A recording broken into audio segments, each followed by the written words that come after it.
નમસ્કાર, જય હિન્દ, જય જવાન, જય કિસાન દોસ્તો. હું બ્રિજરાજ સોલંકી, આમ આદમી પાર્ટી ગુજરાત પ્રદેશ યુવા પ્રમુખ.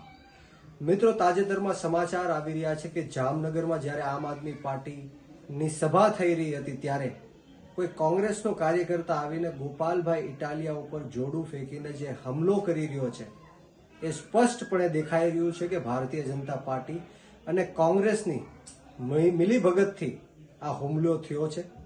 જે રીતના ગોપાલભાઈ ઇટાલિયાની લોકપ્રિયતા દિવસે ને દિવસે વધી રહી છે, આમ આદમી પાર્ટીની લોકપ્રિયતા દિવસે ને દિવસે વધી રહી છે, હજારો લોકો દિવસે ને દિવસે આમ આદમી પાર્ટીમાં જોડાઈ રહ્યા છે, સમર્થન આપી રહ્યા છે, ત્યારે ક્યાંક ને ક્યાંક પેટમાં તેલ રેડાતું હોય એના કારણે આજનો આ કાયરાના હુમલોનો હું કહીશ કે કાયરો કરતા પણ વિશેષ આ લોકો ડરી ગયા છે, બી ગયા છે, ગભરાઈ ગયા છે. જે રીતના આમ આદમી પાર્ટી બધા જ ઇલેક્શનોમાં જીતી રહી છે, આમ આદમી પાર્ટી આગળ વધી રહી છે, જે રીતના ભાજપ અને કોંગ્રેસ આમ આદમી પાર્ટીને વિસાવદરની અંદર ન હરાવી શકી, ગોપાલભાઈ ઇટાલિયાને ન હરાવી શકી, એના કારણે અવારનવાર ગોપાલભાઈ ઇટાલિયાની સભામાં સવાલો પૂછવામાં આવે છે, તકલીફો પહોંચાડવામાં આવે છે અને આજે સ્પષ્ટ થઈ ગયું છે કે ગોપાલભાઈ ઇટાલિયા ઉપર જે હુમલો કરવામાં આવ્યો એના કારણે સમગ્ર ગુજરાતના લોકો ખૂબ જ ગુસ્સામાં છે, ખૂબ જ ભારતીય જનતા પાર્ટી અને કોંગ્રેસનો વિરોધ કરી રહી છે.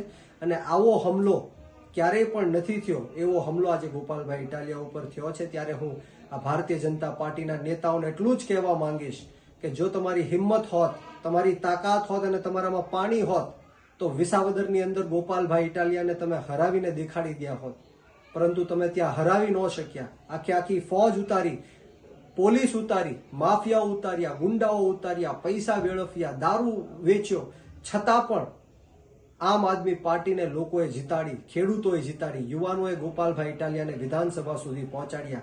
ત્યારે સ્પષ્ટપણે સમગ્ર ગુજરાતની અંદર એક આક્રોશનો માહોલ છે અને આવનારા દિવસોમાં સમગ્ર ગુજરાતના યુવાનો ગોપાલભાઈ ઇટાલિયાના હક, અધિકાર અને ન્યાય માટે, એમના સમર્થન માટે રોડ રસ્તા ઉપર ઉતરશે. ગોપાલભાઈ ઇટાલિયા ખેડૂતોનો અવાજ છે, ગોપાલભાઈ ઇટાલિયા યુવાનોનો અવાજ છે, ગોપાલભાઈ ઇટાલિયા સમગ્ર ગુજરાતના 7.5 કરોડ જનતાનો અવાજ છે. ત્યારે સમગ્ર ગુજરાત અત્યારે ગોપાલભાઈ ઇટાલિયા સાથે ઊભું છે અને આ ભ્રષ્ટાચારી ભારતીય જનતા પાર્ટી અને એની કોંગ્રેસનો વિરોધ કરી રહી છે. જય હિન્દ, જય જવાન, જય કિસાન.